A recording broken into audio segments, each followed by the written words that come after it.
That's so good. He sent me that yesterday. He's like, bro, you got to check this out. It's going to be so funny. And I mean, Isla Kay, she's so funny. She really is. Just want to start off by saying thank you, church, for allowing me to come back and not just be present and with you out here, but just allowing me to have this opportunity to speak to you guys. And hopefully today's going to be a little fun. If not, this is your opportunity to leave. But I am super thankful for you all and just everything that you guys have done. And I am also so excited to be able to take our teens to the teen conference this week. Ooh. Yeah. Charlie, you ready? You pumped, man? We're going to be like going to Six Flags, the zoo, St. Louis Arch, and all the sorts of stuff. Like, we're going to check out the whole like St. Louis area, so I'm pumped about that. And honestly, I'm super thankful for this church because we wouldn't be able to do it without you guys. A lot of you guys donated or sponsored Charlie and Brody to be able to go with us on this trip, and it is so cool. And I'm so thankful for each one of you that did that because every dollar matters, honestly. Like, it paid for the entire trip, just so you guys know. That's incredible. You guys are amazing. And if you feel left out, like you weren't like able to give, yeah, and you haven't gave yet, that's okay. There's going to be more trips, and if you want to continue to give, Tidely now has an opportunity that you can go in there and just like sign up for the teens, and you can give directly to the teens group for more trips like this, so that we can go teen conferences in the future or anything like that. So thank you guys so much. Oh, also we always accept cash and checks. You can write the checks out to Church and Wild Teens. Yeah, but all right, so. Let's see here. What do I got? I'm going to pray here in just a moment, but I want to ask this question before I do. So by show of hands, has anyone ever felt like giving up? Okay, a couple of you are like, no. I see, or I'm just not paying attention. I don't know, one of the two. That's fine. That's fine. Yeah, so like it could be on somebody, a person, or just a relationship, or an activity, what have you. And I can relate. I can relate to those who did raise their hands because that's me. I've felt like that. And if many of you know me, actually the majority of you that do know me, you all know that I'm very competitive and I don't like losing. Right? I almost say this every time I get the opportunity to speak to you guys. But I feel like giving up is a form of losing in my head. And like I don't know, maybe you guys feel that way. But like that's how I feel. Like giving up is like me losing, and I hate losing, you guys. I don't use the word hate too often, but that's something that I just really, really don't like to do. So I don't give up very often. Sorry, Lori, wherever you are, sweetie. I apologize for not giving up in our lovely discussions that we get to have with each other. Very seldomly, guys, very seldom. Our marriage is super great, being honest. I had a whole nother message that was actually going to be addressing like marriages and relationships. And Friday night, I told Jason, I was like, I'm not ready to talk about this. Like, nah, I don't need this. I don't need this part of the Bible, not yet. We've only been married like 12 years, so we'll figure it out. We'll figure it out. I'm not giving up yet, God. That's what this message is about today. So you see this cool little thing up here. You're like, what is that? I don't like even know how to pronounce that. I'll get to that here in a second. But I will open us up in a word of prayer before I get started with all this. So. Thank you, Father God, for just allowing me to be up here and speak to our church and just giving me the opportunity and the words today to be able to speak to everybody and just have fun with you, Lord, fun with our church. And just we thank you for everybody who chose to be here today in spite of Pastor Jason being gone. We thank you so much. In your precious name we pray. Amen. Yeah, and on that, like, thank you for showing up for me today.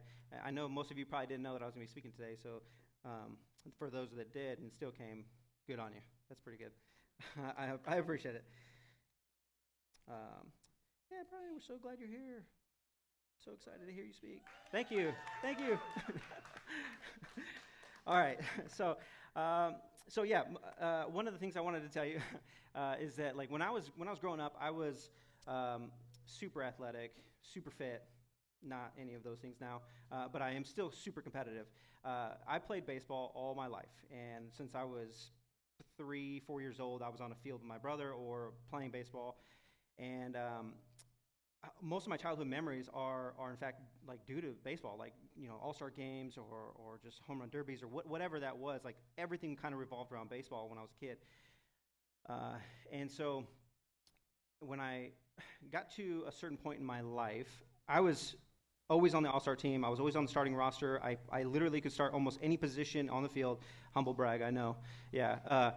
But no, seriously, I was like really, really good at baseball as a kid. And then but I didn't try. Like anybody in school, like just have the ability to just like know math, like without being taught it. And you're just like, oh, this is so easy. And other kids are like, that doesn't look like a 1, that's a L, or whatever, So like people get like confused or whatever. But some people have it very easy. It's very easy to like just go through life. And I felt like I had that in baseball.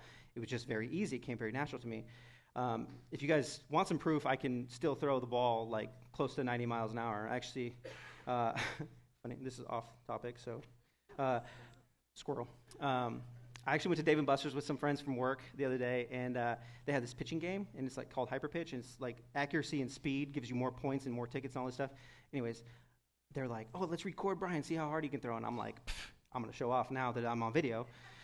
So anyways, I grab this thing, and I throw it as hard as I possibly can, and like I hit 90.1 miles an hour, you guys. And yeah, you can applaud for that. That's cool. Yeah. I'm going to be picked up by the pros one day, hopefully. I'm not draft eligible. One of the girls, actually, her boyfriend works for the Milwaukee Brewers, and like sent him the video, and he's like, "Can you spin it?" Like that's throw curveballs for anybody who doesn't know baseball. Anyway, so that's side topic. But so when I got to high school, I found out really quick that there was other players that were just as good as I was, or better, right? Like by high school already, like the game had changed. Like there was a different level of expectations for players, right? Like you couldn't just walk on the field and be the best, right? You couldn't just I was no longer the strongest or the fastest anymore, or the biggest. Actually, I probably was the biggest. I liked sweets a lot, so I was actually a lot bigger than at that point in time in my life. But that's another sermon probably. So anyways, I realized that I had to do something about it, right? If I wanted to be better, I had 3 real options, all right? And I'm gonna tell you these 3 options here in just a second. I could practice more, right? I could go weight lift, I could go running, I could go do all the things that require effort, like the hard stuff that we don't ever want to do. Like I would much rather just watch TV or not run, right, Charlie? Or walk like 20. How many miles? 5 miles? I don't even know. It was a lot. We did a run-a-thon for the youth and raised some funds that way, and it was so hot. Like, why do we choose to eat breakfast at 9 o'clock and then be there by noon? I have no idea. Anyway, that's the hard stuff, right? You could choose to do the hard stuff and like get better at something, or I could have just done nothing, right? Just stay where I'm at and just expect to just get better, right? We have that option just to do nothing and just be stagnant and not grow. Or I had the option to just simply quit, right? To just give up. How many of you have gone through something like that? Yeah. We all have, right? We all have gone through something like this where maybe it's with a friend, with a relationship, with a spouse, with a job, or anything that's probably more important than baseball, right? I give you a silly example. It's baseball. Like, who cares? It's entertainment, right? It doesn't really matter, even though we pay them the most money in the world. It's silly. Like, it's ridiculous. But anyway, if anyone's listening, 90 miles an hour, right here. So just something that makes us want to stop showing up and start giving up, right? Like one of these events that takes place where we no longer want to show up. We just want to give up. Like, I don't want to do that. I don't want to fight for this. I had a loss in my family, or I'm going through something. I'm struggling with something, and you don't want to do it anymore. Like there's this overwhelming feeling of like, man, it's just easier to give up, right? It's just, and honestly, I understand. I can relate, right? I'm going through this story in with you guys here of, man, all these guys are better than me. They're doing more than me. They're stronger than me, hitting the ball further than me, doing all this stuff more than me. And like, why even be here? Why play anymore? I'm no longer the best. If you know me, I don't like losing, right? I said that earlier. So I don't want to not be the best. So, but society gives us this I don't know, it's created this culture in us, like, and I've talked about it before with like a fast food culture, right? We drive up to the drive-through and we're like, hey, I want a Big Mac or whatever your choice. Chick-fil-A maybe the better for Sunday, but whatever, like whatever your fast food choice is, you get there and you're just like, hey, I want this number one, and you get to the window and you're like, are you kidding me? It's not ready. Like, this is fast food, right? Like, why? Like, yeah, ridiculous. I'm with you guys. I get upset about it too. But we have this culture that's just telling us like our lives should be because it's convenient, right? Things are convenient, and in so many ways this is true. How so, Brian? You might ask, right? So someone asked that question. That's great. Anybody, go ahead right now and like you can get on your phone and call like any pizza place. Like, anybody have a pizza place choice preference? Jet? No. The Jets Pizza? Okay, so it doesn't matter. Like, you can call a pizza joint right now, and we could probably get like 40 pizzas to fill us all up in like, 30 minutes, an hour tops? Pretty quick, right? Or, I mean, if you want 20 thingamabobs like Ariel, like off Little Mermaid, you can order them on Amazon, and they'll be at your house tomorrow. Like, that's pretty convenient, right? Like, you don't even have to go anywhere. You just order it, and it'll be there. I got one more example here. Like, so, you know, old Google. I don't know if you guys know this, but I do work for them. It's kind of cool. But anyway, you can ask Google literally anything and get 100 answers within 2 seconds, you guys. And if you don't, you're like, what is wrong with Google? Like, let me refresh. Like, get out of here. You can ask it, like, what's the square root of 9 million? Anybody know that? It's super easy, guys. It's 3,000. Anyway. I asked Google, okay? It's not like I just knew that. I asked Google before coming up here. But anyway, so these things are so cool, right? They're so convenient. It's so nice to have these things in our life. However, I think we get so used to everything being so convenient that our lives become very stagnant and very easy.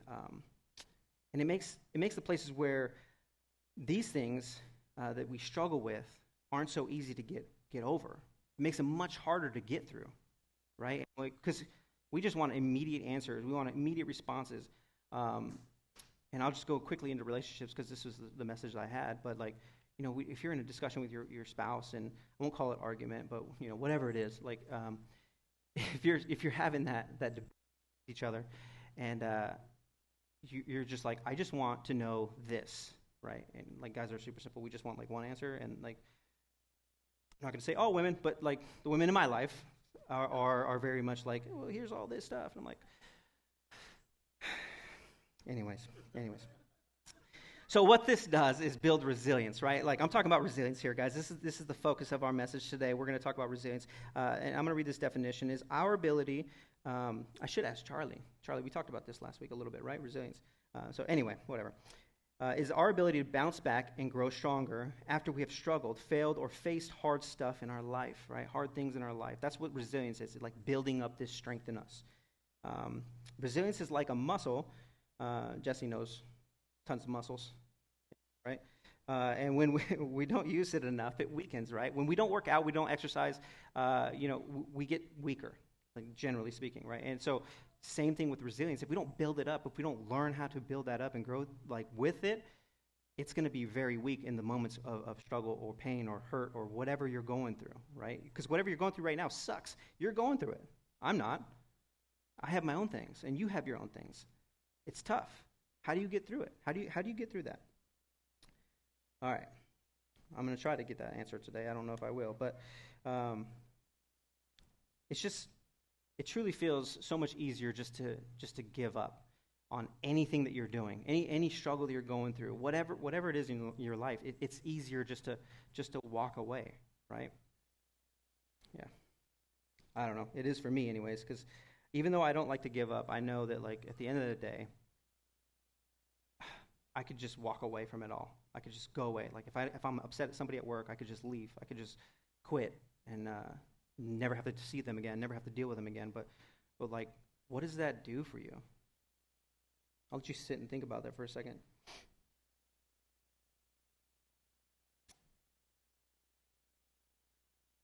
Because honestly, in our lives, many things are not going to be easy, and the truth is, you're gonna be frustrated. You're gonna struggle, and there's gonna be a lot of things that are gonna come up, no matter what you've gone through, no matter what you've dealt with.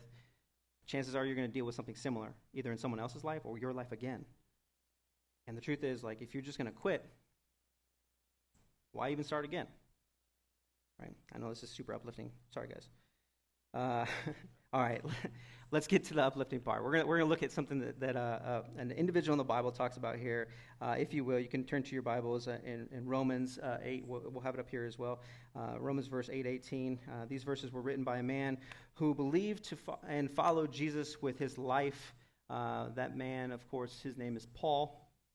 And just like us, when we face setbacks, Paul had a choice to give up or to be resilient. Right? And if you guys know the Bible, and if you don't, I'm about to talk about it, but like in every aspect of Paul's life, as difficult as it became, he fought through it and built up this resilience that like probably is matched by no man other than Jesus, right? All right, so this is what Romans 8:18 says. It reads, "For I reckon that the sufferings of this present time are not worthy to be compared with the glory which shall be revealed in us." The next verse I'm going to read is 2 Corinthians 4:17. It says, "For our light affliction, which is but for a moment, worketh for us a far more exceeding and eternal weight of glory." All right, we're going to talk about these verses here in just a minute. But what do you think Paul is saying in this moment? Do you think he's just saying, like, yeah, just give up, right? Like, it's fine. But what he's like mentioning in these verses, he's saying, Paul is not saying that resilience is about getting over it. It's not moving on or about making such a big deal out of things, right? That's not what he's saying, right? He's saying so much more than that. He's saying we are suffering. We are experiencing trouble. Troubles, those things are real. Like those troubles in our lives, they're real. They're happening, right? We're going to experience those things. We know that. He talks. It's riddled in the Bible, like, or any book really. Like, everyone's talking about trying to figure out like how to stay away from trouble in your life, and we all know like money's not the solution. What is, right? We have it here, thankfully, because we have God in our lives, and that's what's so cool about this, right? Is the fact that we do have God, and we can share that with others and help others be uplifted through those difficult times. So through these tough times, I want you guys to think about something. Like, what if you thought that these things in our lives that are tough, that we're struggling with, are actually doing something within us. They're working on us and through us to make us somebody who will be different on the other side, right? So we'll get through something, and then we'll be somebody new on the other side. Not saying like, I'm not going to go there. We're going to be somebody different on the other side, right? Because we're going to have experience in something that we battled, that we fought for, or whatever. It was tough, right? Like, we've now built up this resilience in our life. Paul mentions this right here. He says, "Glory which shall be revealed in us." He's talking about is better than any trouble we will face. That's like, it's a very short verse, right? I'm only talking about a couple verses today, but glory which shall be revealed in us is better than any trouble we will ever face. Like, what does that mean? How do we get there? What does that mean? Do any of you, church, anybody in here, naturally look at the person that's going to be on the other side of the pain? Do we ever do that? Probably not, right? It's really hard to do when you're going through the pain, you're going through the struggle, whatever it is, you guys. Like I said, I'm not going to throw a whole bunch of examples out there because it literally is different for everybody. Everybody's going through something. But whatever you're going through, God's saying, like, Paul wrote this, and he's talking about, like, God's going to take you through this. He's going to get you through this, and he's going to say, no matter what it is, the glory will be revealed in us through that moment. And that could be to somebody that we don't even know who's seeing it. How we respond, how we react, how we interact with others, they're going to witness that and see that. And hopefully, that's your witnessing to them for Jesus, right? That's our job. Our job is to spread the word. Right? Church in the Wild will be a church that goes anywhere to tell anybody about Jesus. That's our job. It's pretty easy, but probably one of the most challenging things we can do, because it's very hard to talk about what we love for some reason. I don't know. Maybe it's just me. In fact, so this is something I'm gonna show a picture here in just a second. But I think, we in this day and age, we have Instagram, all the social media platforms, Snapchat, Facebook. I don't know what Bill Belichick calls them, Face Chat or whatever. Insta group. I don't know. Anyway, but we have all these filters, right? These things that like put a fake facade on us, and like we put these things that are just like fake, like dog faces, or all the makeup without having any makeup on. You do like the before and after picture shot thing. You're like, wow, this is me, like yesterday, and then today, look at me, I woke up on the wrong side of the bed kind of filter. But I'm going to show this one picture up here. If you look at this picture, it looks pretty awesome, right? Like this, man, what an amazing looking family. Like they're all dressed in like white shirts at a nice park. Looks so good, right? And like this is the filtered picture, if you couldn't tell. And the second picture we have is more realistic of life, right? Like we're all struggling with something like this, right? Like this is incredible. When I found this picture, I was like, this is awesome. I wanted to show like thousands of these, but the other ones were a little less appropriate for church. Like, I'll say it. One of them was like the backdrop of the Golden Gate Bridge, and there was like a guy on the beach, like just butt naked behind the family taking the picture. And like I was like, I should show that one, but Pastor Jason's not here, and yeah. If you're here for Pastor Jason, you want to be here next week, he'll be back and he'll be able to speak to you. And like he does a much better job of this than I do. More practice. But anyway, so here's the good news about these kinds of things, right? Like this is funny just to kind of get us a little bit of distraction, but like our life is filtered in a lot of ways. We filter it out with a lot of different things, and a lot of times we're fake, right? Because we have 1,000 pictures that we're going through to get that one picture on Instagram that looks perfect, right? And here's the good news, you guys. Like knowing Jesus changes everything in your life. I don't know about you guys, but it has for me. It changes everything in my life. Like I didn't realize like how much I needed Jesus until I realized like, oh, I got him in my life, and this is all I need to do is just focus on him, and I can get through life. It's pretty cool. But with Jesus, it means we can change our filter to see ourselves in the moment of adversity, right? Like we can change our filter to look at him, and we get this third picture up here. I'll show you this. We get this third picture that isn't that so cute? That's such a good looking picture. That's me up there, you guys. I'm the one on the far left, sitting down. Sorry. Yeah, that's actually my sister. We look so much alike, it's crazy. Like, it's kids. Anyway, but like this is the filter, right? Like, so we don't know what all distractions are. My dad sent me this picture 2 days ago, and I was just like, this is so cool. I'm actually going to show this. But like, when you look at this, like I'm looking at something, right? I'm not looking at the camera. My brother and sister are well behaved. They're looking at the camera, and I'm over there distracted by something. My dad was like, it took like 50 shots or whatever finally to get you to kind of just look up, right? I don't even know how old I am. Like maybe 2, 1, I don't know. But anyways, we have this filter that Jesus has given us, right, that we can change our outlook on life, right? So positive affirmation is great and works, but that's not what I'm talking about here, right? Like it's good to have positive affirmation in our life and like positive uplifting words from our spouses and our friends and all that. That's great. What I'm saying is to choose your filter. Choose what God sees you as, right? Choose to see how God sees you, right? This is how God sees us. Right? And that's why this picture is up here. No matter what difficult thing you're going through, this is what God sees on the other side. He sees us as children. He sees us as a perfect image, no matter what. No matter what you've done or gone through, no matter what. Like, he sees you as a, and I'm not saying I'm perfect, you guys. Sorry.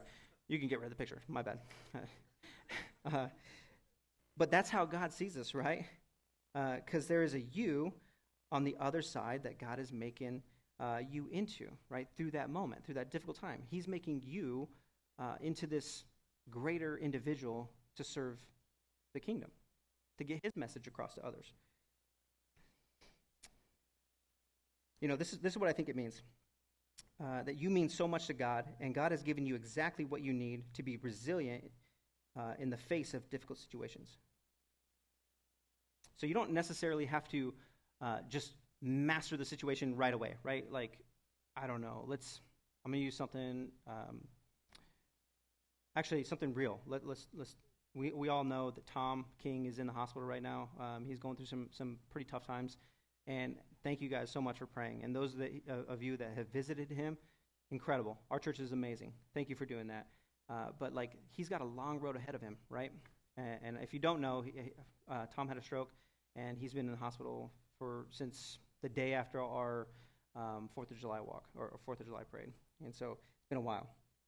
But he's got a long road ahead of him. But the thing is, you don't have to master those setbacks, like whatever it is in your life right now. It doesn't have to be immediate. Just remember that like it's going to take time. Some of them are going to be quick. Some of them are going to be very fast, and you're going to get over it very quickly.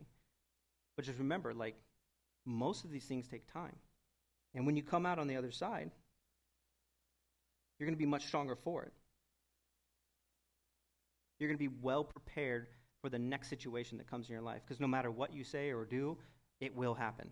It's going to happen where you're going to have something like that in your life happen again. Maybe not the exact situation, but maybe it could be to somebody else. So in order to do that, you have to choose to do these things, right? So never give up on you is what I'm talking about, right? Never give up on yourself. God won't give up on you. We won't give up on you as a church, so you can't give up on you either. And what this means right here, this is nuga nuga. And I'm going to finish the story. I didn't give you guys my answer on which one I chose, when I was playing baseball. But it just means never give up, never give up. And this was like our high school motto. Like this is what we did. Like all of our weightlifting coaches and teachers and coaches of every sport kind of lived by this.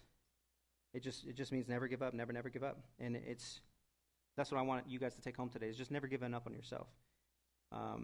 So as I was going through those issues in baseball, right, I chose to not give up, you guys. And it made me a different individual today, because I don't have it in me to quit. I don't have it's not in me to just give up and just let everything go and just be like, hey, you know what, it doesn't matter, like God's going to take care of it anyway, right? Which is probably true. God's going to, right? We all know that. God's going to take care of it no matter what, if we choose to do it or not. But why not let it be you? Right? Why not let it be us that gets through it so we can help somebody get through it on the next side, or the next time, rather.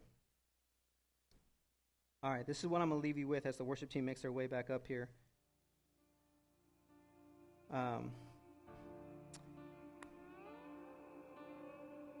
Remember, never give up on you.